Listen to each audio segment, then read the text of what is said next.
Grab your double-double and cancel your yoga with Chrystia Freeland. Canada's political establishment just tripped over its own carbon-neutral shoelaces. And somewhere in a World Economic Forum panic room, Mark Carney is crying softly into a monogrammed copy of Stakeholder Capitalism for Dummies. That's right, the man who is supposed to be the grown-up in the liberal room. The suave banker, Prince of Davos, the central planner who thought a spreadsheet could replace a soul, has finally met his match. And that match wasn't a populist uprising or a Twitter trend. No, it came in the form of something liberals never saw coming.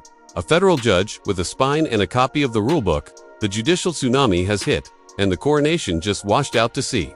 What began as murmurs of voting irregularities is now a full-blown recount revolt, and it's not limited to one riding or even one province. We're talking 11 ridings and counting, with ballot boxes being cracked open and what's inside looking about as trustworthy as a liberal promise on tax relief. This is no mere era territory. This is Scooby-Doo villain-level ballot fraud. Missing votes, mismatched signatures, rogue postal codes.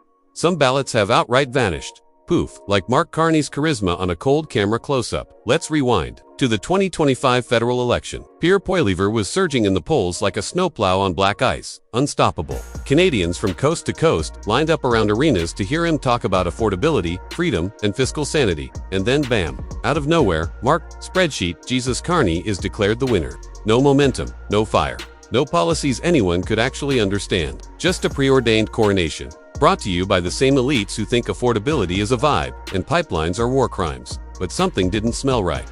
And not in the Atlantic Codway, we're talking full-blown liberal-grade rot wafting from behind the velvet curtain. Now, thanks to judicial recounts, we know the emperor has no votes. Let's walk through the chaos. In Windsor-Tecumseh, the Liberals celebrated a supposed 77-vote win. Recount happens. Boom. It flips to the Conservatives by 4 votes. 4. That's fewer votes than it takes to change the name of a minor hockey team in Thunder Bay. In East Halton Hills, a magical surge of Liberal votes during advanced polling appeared out of thin air. No demographic shift, no explanation, just a mysterious, ghostly spike. Even Dominion would look at this and say, "Ah, you guys okay?" Vancouver South, a razor-thin 56-vote Liberal lead, but somehow, the number of votes cast didn't match the number of voters.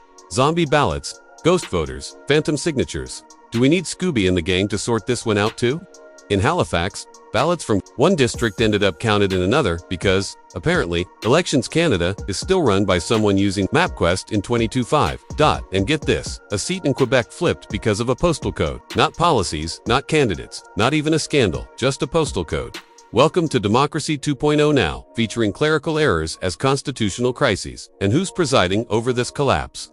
None other than Mark Carney, a man so robotic. He makes Siri look emotionally unstable. The unelected technocrat who was supposed to bring calm and competence to the Liberals has instead burned down the very credibility of the system he claimed to protect. And let's talk about Carney's own riding, Montreal. A flaming trash heap of voting irregularities, ballots counted after legal deadlines, chain of custody problems, missing seals, and ballots submitted with no voter ID. At this point, you could have written "Vote Liberal" on a receipt, taped it to a goose, and it probably would have been counted. Meanwhile, Pierre Poilievre is out doing what actual leaders do. No hiding, no bunker briefings, no sterile press releases. He's holding town halls, talking to truckers, meeting seniors, listening to young Canadians who can't afford rent but are expected to pay for Carney's Fantasyland climate schemes. And Mark Carney, he hasn't held a single full press conference since this scandal broke. His entire media strategy now consists of blurry, lifeless press releases that read like they were drafted in the middle of a boardroom panic attack. Chaos, total collapse. Internal Liberal polling has evaporated. Trudeau-era loyalists are leaking faster than the Titanic with a chainsaw. Hole in the hole. MPs are dodging calls from the press, and possibly subpoenas from the PMO. It's an escape room with no key, and a crying staffer in every corner. Yet the official party line is still, "This is normal, just a procedural hiccup."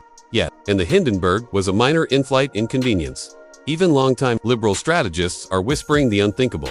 This government might not last the year if the recounts keep flipping seats. Canadians could be back at the polls faster than Mark Carney can say. Carbon tax incentive package. And let's not forget what this election was supposed to be. The grand Liberal comeback story. After blackface. After SNC-LA villain. After Aga Khan. Island hopping. After We Charity.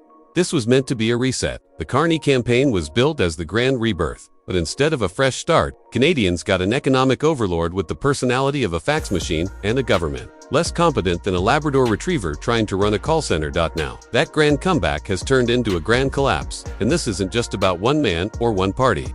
It's about whether Canadians still believe in the system that's supposed to reflect their voice. Right now, that system looks more rigged than a Toronto condo lottery. Carney didn't earn this win, he was installed. Like an IKEA cabinet, wobbly, overhyped, and missing half the screws. And now voters want the receipt.